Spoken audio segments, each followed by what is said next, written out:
Ladies and gentlemen, welcome to another episode of Veterans Arts on Air. I am your host, Melvin A. Lyons, and today I have special guest Maurice Costello, who is a veteran artist that we will be speaking with later on in our show. But first, as always, we'll talk about some of the things that happened in the last month, a couple of things that are coming up, and as always, you are more than welcome to call in and talk with us, any questions you may have, or even just to say hello. The number is on the screen. That is 312-738-1060. All right, so first a quick recap. Starting back in April 11th, we had Slow Art Day, which took place from 11 to 1 p.m. For a day of art appreciation and reflection. It was an opportunity to really take time and see how artwork and kind of engage with the concepts of some of their work that was at our museum. Spent the first hour slowly analyzing 5 particular pieces, and then took the last hour kind of discussing those pieces over lunch. Right? April 18th, our creative community event. That month we actually had today's guest, Mr. Costello, who worked with the group discussing art piece and some other practices for that, right? Right. Tell us a little bit about that event. Well, pretty much what it was a workshop where I, first of all, I talked a little bit about my artwork to the youngsters and explained how, why, when, and where I do my stuff. And kind of, that workshop was to kind of give them an idea of what I do, and then we did a thing where they kind of emulated somewhat what I do. All right. Great. And those are always fun, especially working with the youth, the ASM students there specifically, who are a great group of kids who have had the pleasure of working with a few times. So after that, our ASM After School Matters spring term actually just ended May 2nd, culminating with a showcase of their work. Finally, we'd like to highlight for you all the fundraiser that we had at Lagunitas Brewing Company, where you and I actually met for the first time, which took place on April 7th on a Tuesday.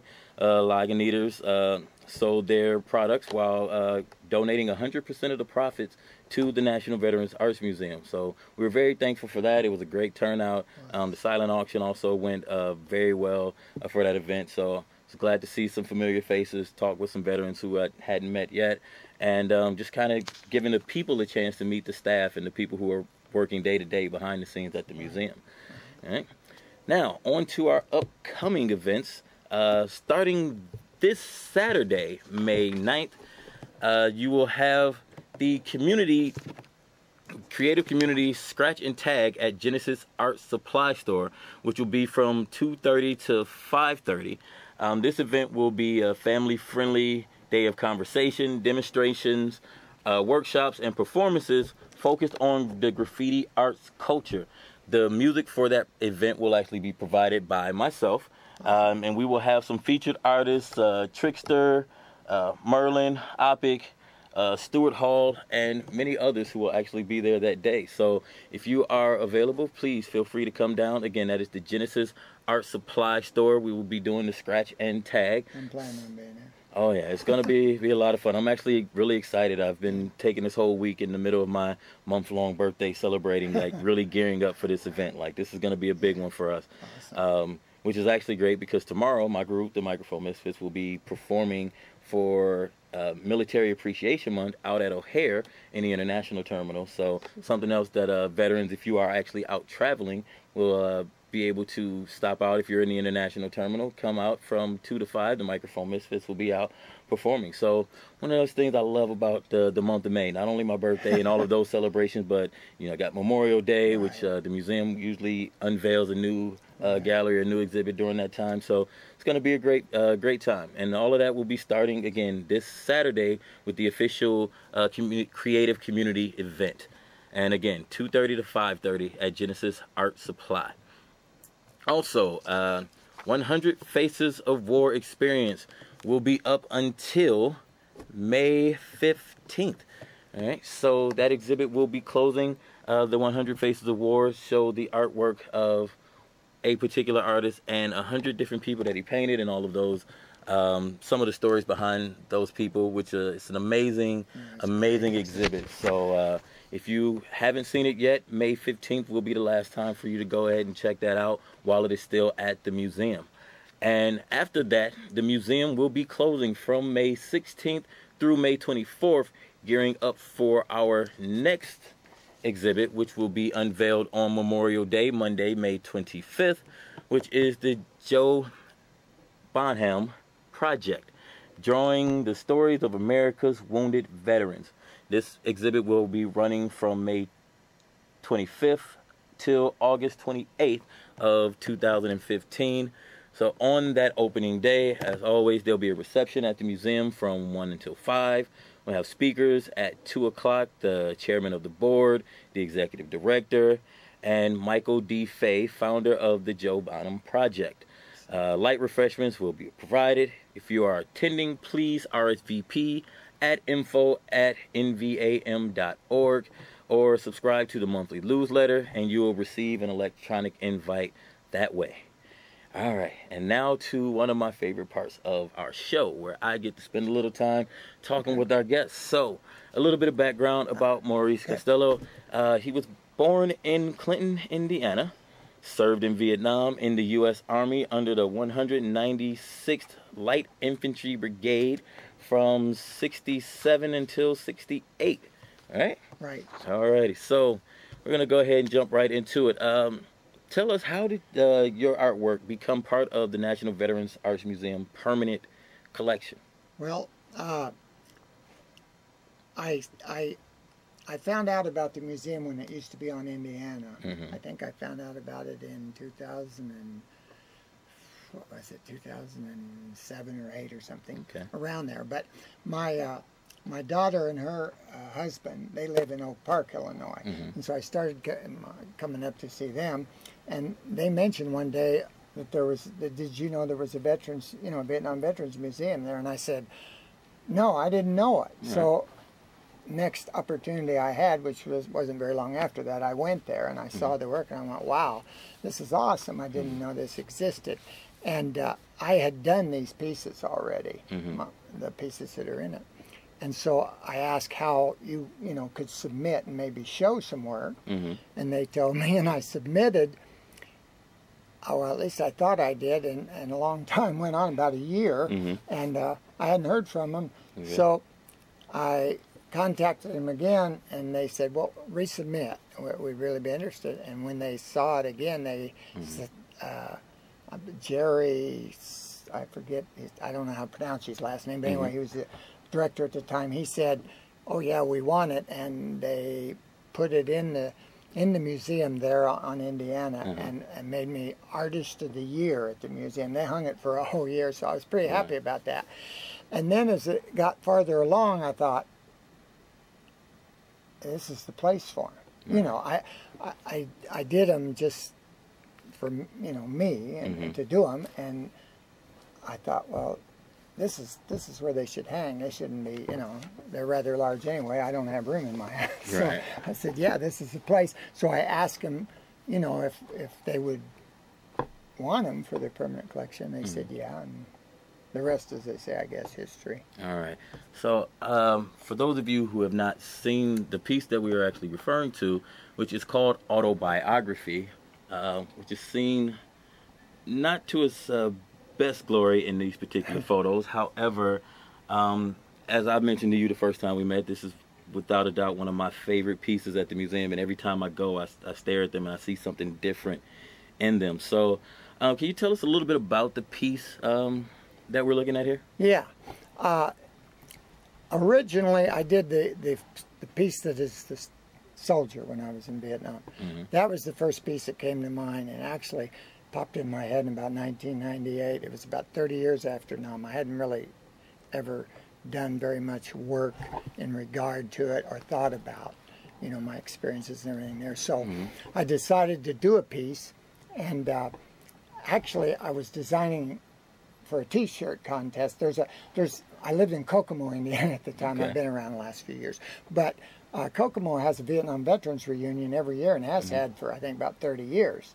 And so they were having this contest, and I said, well, I'm going to try to, get in it. So I designed that piece. Okay. Pretty much the same as it is now. It was just a few tweaks when I painted it. Mm-hmm. But I didn't win the contest. But it was not until about a year or so later that I decided to actually do the painting. Mm-hmm. And I had gotten into doing these large images, so I was going to do my head. It's a 4 by something or other, Mm-hmm. close to 4 by 3 or something. And so that's what I did, and I did it, and it was a standalone. I entered it in an art show down around Indianapolis and got in. Didn't win anything, but I put it in as a solo. And then I got, as time went on, I got to thinking, I was into this series of 4 thing, and so I thought, I'm going to do a series of 4 that I want to show where I was before this Mm-hmm. and where I ended up after it. And my motivation was to show that, you can get through it all and be okay. Right. And because I knew people who didn't get through it at all. I knew Mm-hmm. people who didn't get through the aftermath, Right. So that's why I did it. And All right, yeah. Again, this, without a doubt, one of my favorite pieces. And actually, the first piece that I did at the museum, The Evolution of War, kind of took on a similar type of theme of this is what life was like before the military. This is what the ultimate price could be after the military. And I think some of that inspiration definitely came from those pieces. So you might not have won those particular contests, but your artwork definitely has won over many of hearts who've ever actually had a moment to see them. So another thing that you've been doing as of late, you've been speaking with the youth and the students that have come through the museum, and you've also been doing some of the museum's tours. So Right, can you tell us a little bit about that and how that's going? yeah, it's going well, I think. I mean, from my point of view, I was in education for a lot of years after I got myself together, Right. and so to reconnect like that, when it was offered to me, the possibility of it, I jumped right on it. Being able to talk to young people again, and tell about my experiences, and also then to do the workshop too. And when I do the tours, it's just basically more talking about my experiences in Vietnam and Vietnam in general, as much as I know. But then when I do the workshop, it was a chance to also do what I like to do now, which is art. So Right. yeah, so I think it's really going well. I've done, I don't know how many now, 3, 4, or 5 tours and a couple of workshops. So. All right. My next question, with everything that's going on, out in the world and whatnot, what's something that fascinates you at this moment in your life, and how does that affect the imagery of what you paint? Well, I have to be honest. A lot of things fascinate me. Right.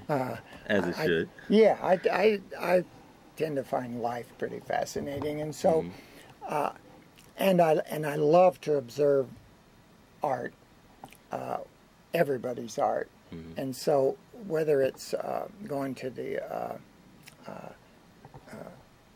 Chicago Museum of Art or the Contemporary Museum, or whether it's I'm involved with this International Baccalaureate grading thing with high school art students, and I still get amazed at some of the stuff I see kids do, So what's going on in the world with that lot of stuff that goes on, it makes me, I don't know if it fascinates me, but I think it kind of amazes me and kind of inspires me, but I'm not sure if it's going to influence a lot of my artwork because time is kind of at a premium right now in my life, and I'm having a hard time doing some pieces that I've already conceived, in my head, and some of them on more than in my head. But I could certainly draw a lot of inspiration from the world today. Absolutely. I think between the passions and the pains and everything else that's going on, I think any type of artist would definitely Yes. would be able to find I something in what's out there. So yeah, if they can't, they're maybe in they the must wrong be they're in the blind, wrong deaf, thing. and dumb. Yeah. Alrighty. Well, we're gonna move on briefly to another segment that we do here called the Take Five, or the Top Five. And this is a thing with 5 people who you may not have known were U.S. veterans. And this month we are doing the MLB Players Edition. So with the start of baseball season coming up, we've decided what better way than to talk a little bit about some baseball players who are also veterans. And first up with that, we have Ernie Banks. Ernie Banks served in the U.S. Army during the Korean War in Germany before starting memorable 19-year career with the Chicago Cubs. After joining the Cubs in 1953, Banks became a fixture at shortstop the following season and then first base for almost 2 decades. Up next, we have Bob Feller, enlisted to serve in World War II during the prime of his baseball career with the Cleveland Indians. After 3 amazing seasons, he joined the U.S. Navy in 1942 and volunteered for combat, where he earned 5 campaign ribbons and 8 battle stars. At number 3, we have Joe DiMaggio, one of the most revered players in the history of baseball. While playing for the Yankees, he enlisted in the U.S. Army Air Force and served from 1943 to 1946. Up next, we have Ted Williams. Williams enjoyed a fantastic career that spanned 19 seasons, but it was on hold twice for service in the military. He first enlisted in the Navy to serve in World War II from 1942 to 1946, then served as a pilot in the Marines and received the Air Medal for a heroic act in battle. And last up here, we have Willie Mays. During his second season with the New York Giants, Mays was drafted by the U.S. Army and served in the Korean War. Although he did not go into live combat, Mays missed most of the 1952 and all of the 1953 season. So that is our Take 5 baseball edition. Cool. As always with this segment, I look at some of these folks and some of these names that are very familiar to me, and it's like, oh, I know a little bit about this story, but to hear about their service in the military always fascinates me. Yeah.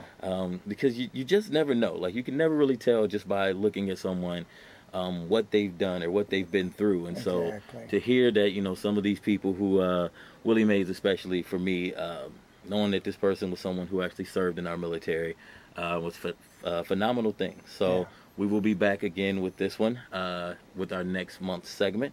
But now that we've gotten through all of my favorite segments, we can actually do one of the things I like to do most with this show, which is actually just sit back and have a conversation. Okay. So now that we're done with all of that, you and I got a chance to meet again the first time at the fundraiser at Lagunitas not too long ago. Yes. And we talked a little bit about you know, my love of your work and the things that you're doing there at the museum. So this month, the month of May being Military Appreciation Month, that a lot of people are doing, and of course we got Memorial Day coming up. Sure. I want to ask you what, specifically around the Memorial Day and like the Veterans Day holidays, what are the things that you kind of reflect on the most, or come to mind the most for you around these particular times? Well, what comes to my mind most is now is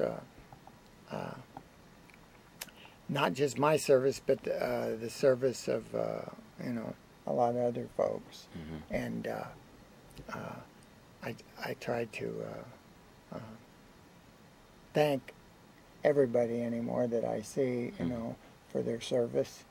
when I know it. It's like you said with the baseball players. So those particular players, you see somebody and you don't necessarily, a lot of times I find out accidentally, wow, thank you for your service, Kind of comes up in conversation. Right. Memorial Day probably doesn't bring to the surface as much as Veterans Day does for me. I don't know why.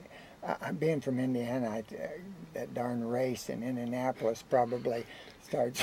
It's taking over everything around that time. Yeah, I never attended it, but it's so hyped and always has been, that when it's Memorial Day, it's, the race.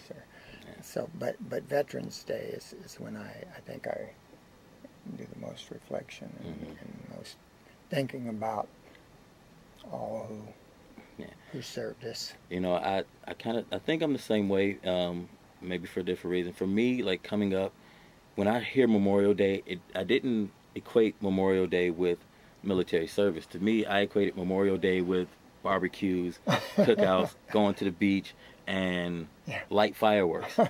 So as a young man coming up, Memorial Day was just, it was almost like the start of summer for me. It's like, all right, Memorial Day's here, which means my birthday either just happened or is around the corner, and that means school's about to let out, and everything's going to be just great, and I'm done with. Now as a veteran, similar to you, like Memorial Day, I don't really think much on it until people who know me start to making the phone calls. Oh, hey, happy Memorial Day, thanks for your service and all that. And it's like, oh yeah, that is why we're off this Monday. And again, working in education, we're always off on that Monday. So I'm usually sitting around the house like, oh, this would be a great day to cook out. And it hits me like, oh yeah, it's kind of one of those. So Veterans Day, though, I think you're right, does kind of bring up more of those feelings and emotion. And being a Marine, it's kind of a twofold, because November 10th you get the Marine Corps birthday, and then you get Veterans Day the day after. So can't beat it. All right, so we're thinking a lot about it because it's constantly out there, especially with fellow Marines and people like that I've come in contact with. So so what's next? What's next for you? What's the next project? Or I know you said you got a couple of things that you're kind of in the works on. Right, I've got several things, a couple of things I'm in the works on. I'm doing some more work that I hope to try and get in the museum at some point when I finish what I've got in mind. I got a grant from Indiana several years ago to do some works for a show, and then I started moving around. I retired, my wife's still working. Anyway, we had to do some moving, and so I wasn't able to complete it. And but I've never given up on it, and I've got some pieces I started, and so I intend to try and finish it before I'm done.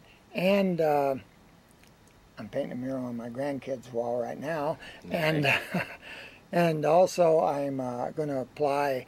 I've got my stuff almost done. I'm applying to do a mural on the Green Line wall in Oak Park. They do murals all along there. And when I first got to Oak Park, I saw that and I go, wow, I think I might like to, try to get one of those. So I'm applying to hopefully get one of those too. No sure thing. And then